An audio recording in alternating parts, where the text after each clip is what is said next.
நான் அபிநயா, 18 வயது. தஞ்சாவூருக்கு அருகே உள்ள வெள்ளம்புதூர் என்ற சிறிய கிராமத்தில் வசிக்கிறேன். பி.எஸ்.சி. தாவரவியல் முதலாம் ஆண்டு படிக்கிறேன். என் நீண்ட கருப்பு கூந்தலும் பெரிய கண்களும் அழகு என்பார்கள். ஆனால் இப்போது என் மனம் இருளில் மூழ்கியிருக்கிறது. என் இதயம் வலியால் துடிக்கிறது. கரும்பு காட்டின் அடர்ந்த செடிகளுக்கு நடுவே என் குடும்பத்தின் இரகசியத்தை கண்டு உலுக்கப்பட்டேன். என் உலகம் உடைந்து சிதறிய இந்த கதையை உங்களிடம் பகிர விரும்புகிறேன். இது என் வலி, என் கண்ணீர், என் போராட்டம். எங்கள் வீடு பசுமையான வயல்களுக்கு நடுவே கரும்பு காட்டின் கரையில் அமைந்திருக்கிறது. காலை பனியில் மூழ்கிய வயல்கள், பறவைகளின் கீச்சொலி, மாலையில் வீசும் குளிர்ந்த காற்று இவை எங்கள் ஊரின் அடையாளங்கள். ஆனால் இந்த அமைதியின் மறைவில் ஒரு புயல் ஒளிந்திருந்தது. என் அம்மா வசந்தி, என் அண்ணன் கார்த்திக், பக்கத்து வீட்டு முத்துப்பாட்டி இவர்கள் மூவரும் என் உலகம். ஆனால் அவர்களின் தவறு என் இதயத்தை கிழித்து விட்டது. என் அம்மா வசந்தி 43 வயது. இன்னும் இளமையின் ஒளி மங்காதவள். அவளுடைய கருமையான கூந்தல் முதுகு வரை நீண்டு காற்றில் அலை அலையாக அசையும் ஒரு கருப்பு பட்டுப்புழு நடனமாடுவது போல். அவளுடைய மஞ்சள் நிற முகத்தில் கண்கள் முத்துக்கள் போல் பளபளக்கும். அவை பார்க்கும் போது ஒரு ஆழமான வசீகரம் தெரியும். உதடுகள் இயற்கையாக சிவந்து சிரிக்கும் போது அவளுடைய முகம் ஒரு மலர் போல் மலரும். மெலிந்த உடல், ஆனால் நடையில் ஒரு கம்பீரம். கிராமத்து ராணி போல் நிமிர்ந்து நடப்பாள். அவளுடைய கைகள் தையல் வேலையால் கடினமாக இருந்தாலும் என் கன்னத்தை வருடும் போது மென்மையாக உணரப்படும். எங்கள் ஊரில் ஒரு சிறிய தையல் கடையில் வேலை செய்கிறாள். 10ஆம் வகுப்பு வரை படித்தவள். அவளுடைய தையல் கைவண்ணம் ஒவ்வொரு தையலிலும் கவிதை பின்னுவது போல் இருக்கும். காலையில் வாசலில் கோலமிட்டு மல்லிகை பூக்களை பறித்து தன் கூந்தலில் சூடுவாள். சமையல் செய்யும் போது பழைய தமிழ் பாடல்களை முணுமுணுப்பாள். அவளுடைய குரல் மென்மையாக உணர்ச்சி நிறைந்து ஒலிக்கும். மாலையில் பக்கத்து வீட்டு பெண்களுடன் அமர்ந்து ஊர்க்கதைகளை பேசுவாள். அவள் பேச்சில் ஒரு இனிமை இருக்கும், கேட்பவர்களை கட்டிப்போடும். ஆனால் இப்போது நினைக்கும் போது அந்த இனிமையான பேச்சு ஒரு மறைவான அர்த்தத்தை மறைத்திருக்கலாம். என் அண்ணன் கார்த்திக் 25 வயது. உயரமானவன், மாநிறமானவன், கண்களில் எப்போதும் ஒரு குறும்பு மின்னும். அவனுடைய தாடி அடர்த்தியாக ஆனால் ஒழுங்காக வெட்டப்பட்டு ஒரு ஆண்மையான தோற்றத்தை தரும். முகம் கூர்மையான அம்சங்களுடன், உயர்ந்த நாசி, அகலமான தோள்கள், விவசாய வேலைகளால் உறுதியான உடல். அவனுடைய புன்னகை வெள்ளை பற்களுடன் பிரகாசமாக இதயத்தை தொடும். கைகள் வலுவானவை, ஆனால் என் கையை பிடிக்கும் போது மென்மையாக இருக்கும். எங்கள் ஊரில் ஒரு சிறிய மளிகை கடையில் வேலை செய்கிறான். 12ஆம் வகுப்பு முடித்தவன். எப்போதும் என்னுடன் கிண்டல் செய்து சிரித்து பாசமாக கவனித்தவன். காலையில் உடற்பயிற்சி செய்வான், உடலை வலிமையாக வைத்திருப்பான். கடையில் வாடிக்கையாளர்களுடன் சிரித்து பேசுவான். அவனுடைய பேச்சில் ஒரு வசீகரம் இருக்கும். மாலையில் நண்பர்களுடன் கிரிக்கெட் விளையாடுவான் அல்லது வீட்டில் டிவி பார்ப்பான். ஆனால் சில நாட்களில் கடை வேலை என்று சொல்லி வெளியே செல்வான். இப்போது நினைக்கும் போது அந்த வேலைகள் வேறு வகையானவையாக இருந்திருக்கும். பக்கத்து வீட்டு முத்துப்பாட்டி 63 வயது. மெலிந்த உருவம், வெள்ளை முடி, ஆனால் இன்னும் சுறுசுறுப்பாக நடமாடுவாள். அவளுடைய முகம் வயதின் சுருக்கங்களுடன் இருந்தாலும் ஒரு இளமையான பிரகாசம் தவழும். கண்கள் கூர்மையானவை, அவை பார்க்கும் போது உள்ளத்தை ஊடுருவும். உதடுகள் மெல்லியவை, ஆனால் சிரிக்கும் போது அகலமாக விரிந்து ஒரு மர்மமான புன்னகை தோன்றும். உடல் வயதுக்கு ஏற்றவாறு சற்று குனிந்திருந்தாலும் நடையில் ஒரு கம்பீரம் இருக்கும். கைகள் விவசாய வேலையால் கடினமாக இருந்தாலும் என் கையை பிடிக்கும் போது ஒரு பழக்கப்பட்ட அன்பு உணரப்படும்.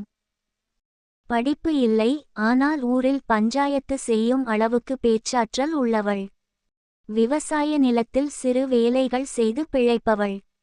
எங்கள் வீட்டுக்கு அடிக்கடி வந்து அம்மாவுடன் பேசி பழைய கதைகள் சொல்பவள்.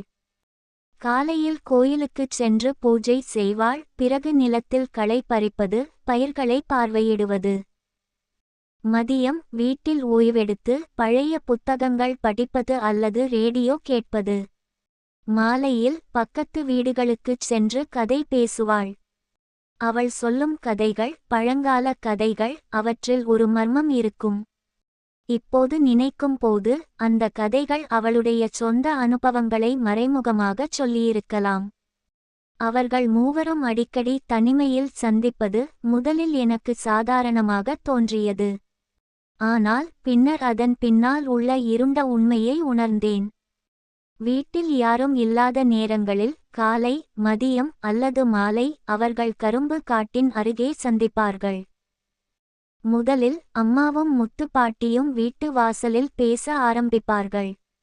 வசந்தி, இன்னைக்கு வயல்ல நல்ல மழை பெஞ்சுது இல்ல என்று முத்து பாட்டி ஆரம்பிப்பாள். அவளுடைய குரலில் ஒரு மென்மையான மயக்கம் தவழும். அம்மா சிரித்து, ஆமாம் பாட்டி, இந்த மழை பயிருக்கு நல்லது என்று பதில் சொல்வாள். அவளுடைய கண்கள் பளபளப்பாக மின்னும். பிறகு அண்ணன் வந்து சேர்ந்து கொள்வான், கடையில் இருந்து வந்தவன் போல், கையில் ஒரு பையுடன். என்ன அம்மா, பாட்டி ரகசியமா பேசுறீங்களா என்று கிண்டல் செய்வான். அவனுடைய புன்னகையில் ஒரு விசித்திரமான பளபளப்பு இருக்கும். மூவரும் சிரித்து மெதுவாக கரும்பு காட்டின் உள்ளே நகர்ந்து விடுவார்கள். அங்கே அடர்ந்த செடிகளுக்கு நடுவே அவர்கள் வெகுநேரம் பேசுவார்கள். அது சாதாரண பேச்சு அல்ல, மெல்லிய குரலில், சிரிப்புடன் கலந்து, ஒருவரை ஒருவர் பார்த்து, கைகளை தொட்டு, உடலை அணைத்து. அம்மா சொல்வாள், கார்த்தி, இன்னைக்கு கடையில என்ன விசேஷம் என்று. ஆனால் அவளுடைய கண்கள் அவனை தொடுவது போல் இருக்கும். அண்ணன் பதில் சொல்லி, நல்லா இருந்தது அம்மா, ஆனா உங்கள பார்க்காம இருக்க முடியல என்று மெதுவாக சொல்வான். அவனுடைய குரல் ஒரு மயக்கத்தை உருவாக்கும். முத்து பாட்டி சிரித்து, என்னை மறந்துட்டீங்களா? இந்த வயசுலையும் எனக்கு ஒரு இடம் இருக்கு இல்லையா என்று கேட்பாள். அவளுடைய கண்களில் ஒரு குறும்பு மின்னும். அவர்களின் பேச்சு பழைய நினைவுகளை பகிர்வது போல் இருக்கும். நினைவிருக்கா அந்த மழை நாள்? நாம முதல் தடவையா இங்க சந்திச்சோம் என்று முத்துப்பாட்டி சொல்வாள். அவளுடைய குரல் ஒரு ரகசியத்தை திறப்பது போலிருக்கும். அம்மா மெதுவாக சிரித்து, ஆமாம் பாட்டி, அன்னைக்கு இதயம் துடிச்சு போச்சு என்று சொல்வாள். அண்ணன் அவர்களை பார்த்து, நீங்க 2 பேரும் இல்லாம நான் இப்போ எப்படி இருப்பேன் என்று கேட்பான். அவனுடைய கைகள் அம்மாவின் கைகளை மெதுவாக தொடும். அவர்களின் பேச்சு, சிரிப்பு, தொடுதல் எல்லாமே ஒரு ரகசிய உலகத்தை உருவாக்கும். சில நாட்களில் மழை பெய்யும் போது கூட அவர்கள் காட்டின் உள்ளே செல்வார்கள். ஈரமான மண்ணில் உட்கார்ந்து ஒருவரை ஒருவர் அணைத்து முத்தமிட்டு வெகுநேரம் அந்த மறைவில் இருப்பார்கள். அம்மாவின் கூந்தல் ஈரத்தில் நனைந்து அவளுடைய அழகு இன்னும் பிரகாசிக்கும். அண்ணன் அவளை பார்த்து, உங்க அழகை இந்த மழையில இன்னும் ஒளிருது என்று சொல்வான். அவனுடைய கண்கள் அவளை விழுங்குவது போலிருக்கும்.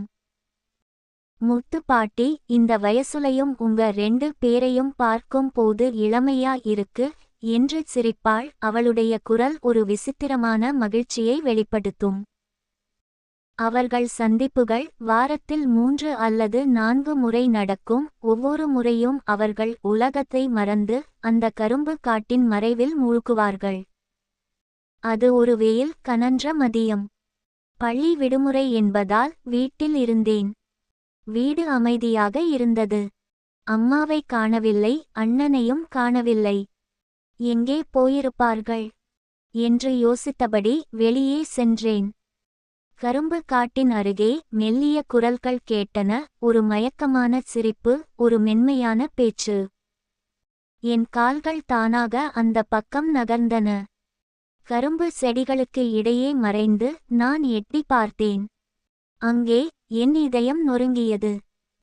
அம்மா, அண்ணன், முத்து பாட்டி, மூவரும் ஒரு தகாத உறவில் கரும்பு காட்டின் மறைவில் இருந்தனர். அவர்களின் சிரிப்பு, ஒருவரை ஒருவர் தொடும் விதம், அந்த மெல்லிய பேச்சு எல்லாமே என் மனதை குத்திக் கிழித்தன. அம்மாவின் கூந்தல் காற்றில் அசைந்து, அவளுடைய முகம் ஒரு தவறான மயக்கத்தில் மூழ்கியிருந்தது. அண்ணனின் கைகள் அவளை அணைத்து ஒரு அந்நியமான பாசத்தை வெளிப்படுத்தின. முத்து பாட்டி அவர்களுக்கு இடையே ஒரு மர்மமான புன்னகையுடன் உட்கார்ந்திருந்தாள். என் கண்கள் கண்ணீரால் நிரம்பின. இது உண்மையாக இருக்க முடியாது என்று மனம் அலறியது. ஆனால் அவர்கள் மூவரும் அந்த மறைவில் உலகத்தை மறந்து தங்கள் இரகசியத்தில் மூழ்கியிருந்தனர். என் அம்மாவின் அழகு, அண்ணனின் வசீகரம், முத்து பாட்டியின் மர்மமான புன்னகை எல்லாமே எனக்கு அந்நியமாக மாறின. நான் மெதுவாக பின்வாங்கி வீட்டுக்கு ஓட்டினேன். என் மனம் கேள்விகளால் தவித்தது. எப்படி? ஏன்? இது எப்போது தொடங்கியது? என் இதயம் வலியால் துடித்தது, என் கண்ணீர் ஆறாக பெருகியது. அடுத்த சில நாட்களில் நான் அவர்களை கவனிக்க ஆரம்பித்தேன். வீட்டில் யாரும் இல்லாத நேரத்தில் அவர்கள் கரும்பு காட்டை நோக்கி செல்வதை பார்த்தேன். ஒருமுறை மழை பெய்யும் மாலையில் அவர்கள் மீண்டும் அந்த மறைவில் இருந்தனர். அம்மாவின் ஈரமான கூந்தல், அண்ணனின் மென்மையான பேச்சு, முத்து பாட்டியின் சிரிப்பு எல்லாமே என் மனதை மீண்டும் மீண்டும் காயப்படுத்தின. ஒரு நாள் தைரியத்தை வரவழைத்து அவர்களை பின்தொடர்ந்தேன். மீண்டும் அதே காட்சி. அவர்கள் மூவரும் உலகத்தை மறந்து தங்கள் தவறில் மூழ்கியிருந்தனர். என் மனம் கோபத்தால், வெறுப்பால், வேதனையால் நிரம்பியது. இது எவ்வளவு காலமாக நடக்கிறது? இதற்கு முடிவு கட்ட வேண்டும் என்று முடிவு செய்தேன். என் தோழி மீனாவிடம் இதை பகிர்ந்தேன். அவள் 18 வயது, என்னைப் போலவே கல்லூரி மாணவி. அவளுடைய கண்களில் புரிதல் இருந்தது, அவளுடைய வார்த்தைகள் எனக்கு ஒரு கயிறாக இருந்தன. அபி, இது தவறு. உன் அம்மாவை எதிர்கொள்ளணும். ஆனா பொறுமையாயிரு என்று சொன்னாள். அவளுடைய ஆறுதல் என் உடைந்த இதயத்துக்கு ஒரு சிறிய நம்பிக்கையை தந்தது. ஒரு இரவு வீடு அமைதியாக இருந்தபோது அம்மாவை தனியாக அழைத்தேன். என் குரல் நடுங்கியது, கண்கள் கண்ணீரால் நிரம்பின. அம்மா, நான் கரும்பு காட்டுல உங்கள பார்த்தேன். நீங்க, அண்ணன், முத்து பாட்டி, இது என்ன? ஏன் இப்படி? என்று கேட்டேன். என் குரலில் கோபமும் வலியும் மனவேதனையும் கலந்திருந்தன. அம்மாவின் முகம் வெளிறியது. முதலில் மறுத்தாள், ஆனால் என் கண்ணீரை பார்த்து அவளால் மறைக்க முடியவில்லை. அபி, இது ஒரு தவறு. நாங்க இதுல சிக்கிட்டோம். உனக்கு புரியாது என்று மெல்லிய குரலில் சொன்னாள்.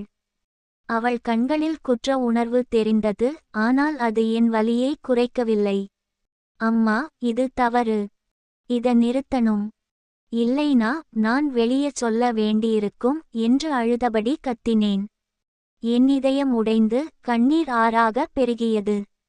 அந்த இரவு எங்கள் வீட்டில் ஒரு புயலை உருவாக்கியது.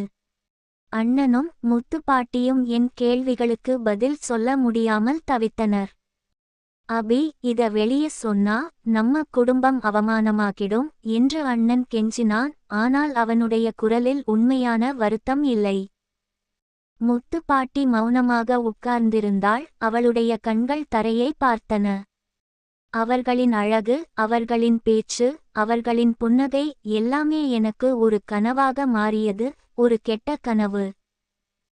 ஊரில் இந்த ரகசியம் வெளியே தெரிந்தால் எங்கள் குடும்பம் மண்ணோடு மண்ணாகிவிடும் என்ற பயம் என்னை தடுத்தது. ஆனால் இந்த தவறை மறைப்பது இன்னும் பெரிய பாவம் என்று உணர்ந்தேன். மறுநாள் ஊரின் பெரியவர்களிடம் சென்று கண்ணீருடன் இதை பகிர்ந்தேன். அவர்கள் அதிர்ச்சியடைந்தாலும் என் பக்கம் நின்று ஆலோசனை வழங்கினர். அபி, உன் தைரியம் பாராட்டத்தக்கது. ஆனா இதை மெதுவா கையாளணும் என்று சொன்னார்கள். அவர்களின் வார்த்தைகள் என் உடைந்த இதயத்துக்கு ஒரு சிறிய ஒளியை தந்தன. கரும்பு காடு இனி ஒரு ரகசியத்தை மறைக்கும் இடமாக இருக்காது. என் தைரியமும் உண்மையை எதிர்கொள்ளும் மன உறுதியும் எங்கள் குடும்பத்தை ஒரு புதிய பாதையில் கொண்டு செல்லும் என்று நம்புகிறேன். ஆனால் இந்த வலி, இந்த காயம் என் மனதில் என்றும் இருக்கும். அம்மாவின் புன்னகை, அண்ணனின் கிண்டல், முத்து பாட்டியின் கதைகள் இவை இனி எனக்கு முன்பு போல் இருக்காது. என் இதயம் உடைந்து விட்டது. ஆனால் நான் முன்னேற வேண்டும். என் குடும்பத்தை மீட்க வேண்டும். இந்த கதையில் உள்ள அபிநயா, வசந்தி, கார்த்திக், முத்து இவர்கள் வெறும் கற்பனை நபர்கள் அல்ல. இவர்கள் நம் சமூகத்தில் நம் அருகில் இருக்கும் மனிதர்களாக இருக்கலாம். தகாத உறவுகள், மறைவான ரகசியங்கள் இவை ஒரு குடும்பத்தையும் சமூகத்தையும் உடைத்துவிடும்.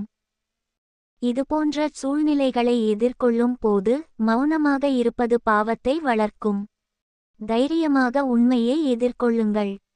உங்களுக்கு நம்பிக்கையானவர்களிடம், ஆலோசகர்களிடம் அல்லது அதிகாரிகளிடம் பகிர்ந்து உதவி கேளுங்கள். உங்கள் குரல் ஒரு மாற்றத்தை உருவாக்கும்.